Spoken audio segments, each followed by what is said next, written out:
Isang street-level individual ang naaresto sa ikinasang buy-bust operation ng Bacoor City Police kung saan nasabat ang hinihinalang shabu at isang improvised firearm.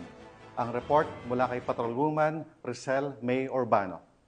Kumpay na naaresto ng Drug Enforcement Team ng Bacoor Component City Police Station ang isang street-level individual sa isinagawang buy-bust operation sa Camellia Springville, Barangay Molino 3, Bacoor City nito lamang 11 ng Agosto taong kasalukuyan.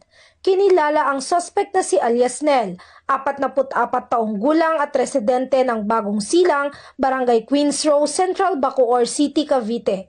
Isinagawa ang operasyon sa pakikipag-ugnayan sa Philippine Drug Enforcement Agency na nagresulta sa pagka-aresto sa suspect. Nasamsam mula sa kanya ang 2 piraso ng heat-sealed transparent plastic sachet na naglalaman ng hinihinalang shabu, 2 piraso ng 100 peso bill na ginamit bilang buy-bust money, at isang improvised firearms na may kargang 1 bala.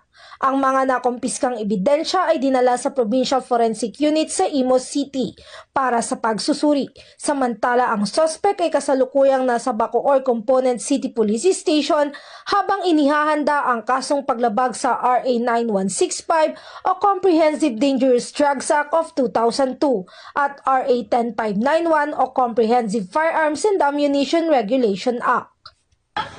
Mula dito sa Piero Calabarzon, ako ang inyong Police News Network Correspondent, Patrolwoman Priscel May Urbano, alagad ng batas, tagataguyod ng balitang pulis.